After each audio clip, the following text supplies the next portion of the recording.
तो आज हम एक खास अन्वेषण कर रहे हैं यमलोक की यात्रा के बारे में। हाँ, और हम देख रहे हैं एक विशिष्ट स्रोत, शिव पुराण या उससे जुड़े प्रवचन का अंश, जहां सनत कुमार जी व्यास जी को बता रहे हैं। बिल्कुल।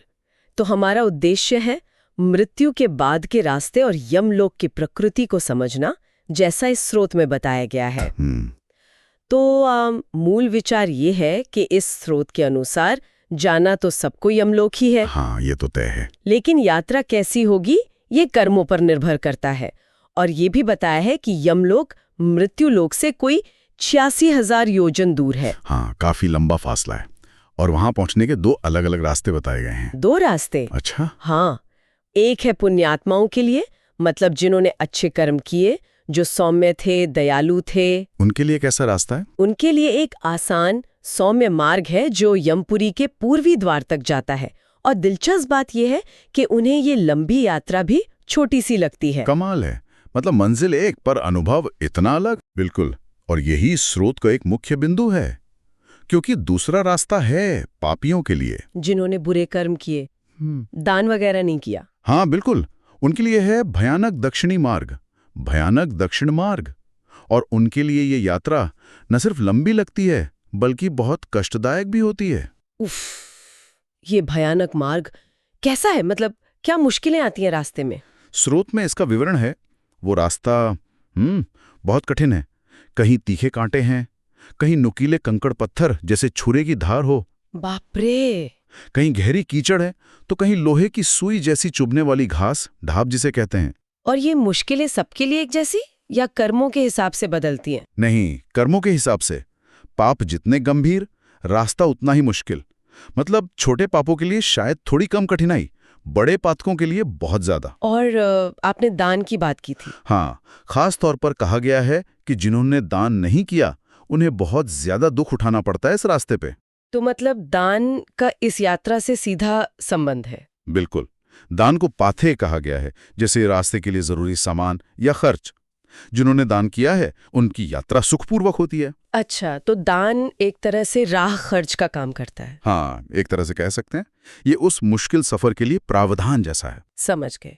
तो अब ये पापी जीव, मान लीजिए किसी तरह ये भयानक रास्ता पार करके यमपुरी पहुंच गए, फिर? उनके पहुंचने की सूचना यमराज को दी जाती है, और फिर यमदूत उन्हें यमराज के सामने ले जाते हैं। और वहां क्या होता है? स्वागत होता है? स्वागत तो होता है, लेकिन उसमें भी जमीन आसमान का फर्क है, पुण्यात्मा और पापी के लिए। अच्छा, कैसे?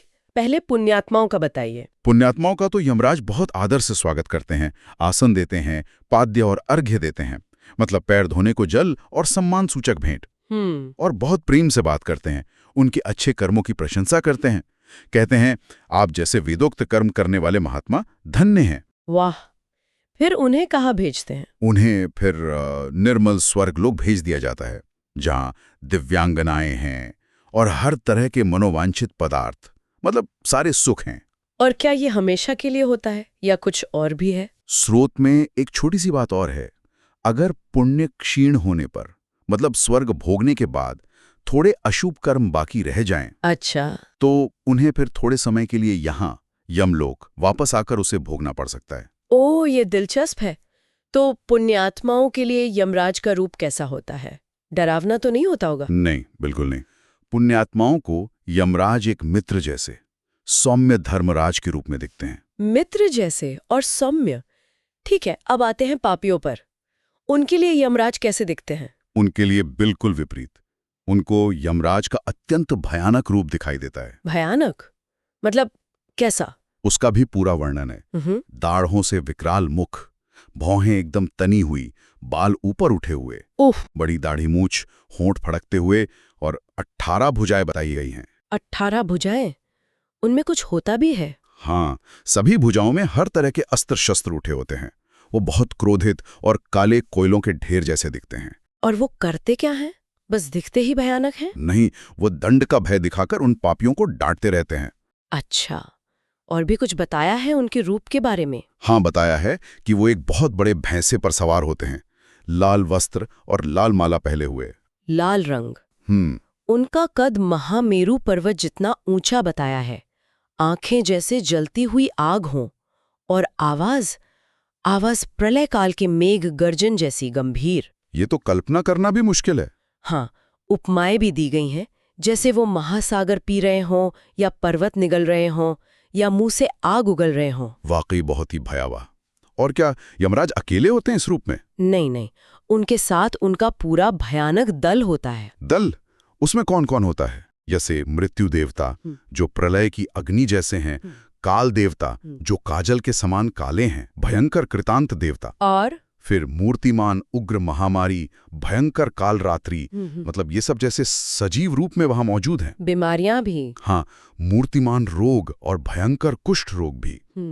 फिर वज्र जैसे मुख वाले रुद्रगण हैं, धनुष बाण लिए हुए, और अनगिनत कोयले जैसे काले अस्त्र शस्त्र लिए भयंकर यमदूत। पूरी डरावनी सेना है एक तरह से। हाँ बिल्कुल। और चित्रगुप्त जी, उनका भी जिक्र है। हाँ, चित्रगुप्त जी भी वहीं उपस्थित होते हैं और उन्हें भी भीषण बताया गया है। वो क्या करते हैं? वो भी डांटते हैं? नहीं, यहाँ थोड़ा फर्क है।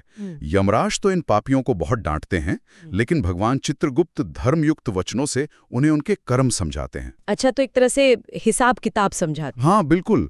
एक तरफ सजा का डर है, दूसरी तरफ कर्मों का स्पष्टीकरण। पूरी न्याय प्रक्रिया जैसी है। तो कुल मिलाकर इस स्रोत से जो बात निकल कर आ रही है वो ये कि मृत्यु के बाद का हमारा सफर और यमलोक का अनुभव, ये सब कुछ हमारे इसी जीवन के कर्मों पर निर्भर करता है। हाँ, और खास तौर पर दान के महत्व पर बहुत जोर है। और ये बात भी कि यमराज का स्वरूप भी हमारे कर्मों के आईने जैसा है, पुण्यात्मा के लिए सौम्य, पापी के लिए भयानक। सही कहा। एक ही हकीकत, लेकिन देखने वाले के कर्मों के आधार पर उसके दो बिल्कुल अलग चेहरे। ये कहानी या ये वर्णन कर्मों की जवाबदेही पर कितना जोर देता है ना? बिल्कुल।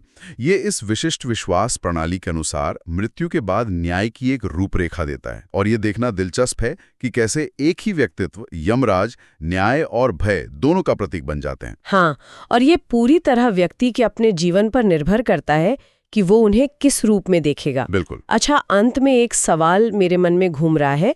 स्रोत में कहा गया कि पुण्यात्मा भी स्वर्ग भोगने के बाद अगर थोड़ा अशुभ शेष रह जाए तो यमलोक लौट सकती हैं। हाँ, ये कहा गया है। तो सोचने वाली बात ये है कि आखिर वो कौन सा ऐसा थोड़ा अशुभ कर्म हो सकता है जिसके लिए स्वर्ग भोगने के बाद भी यमलोक वापस आना पड़े? ये विचार करने लायक है।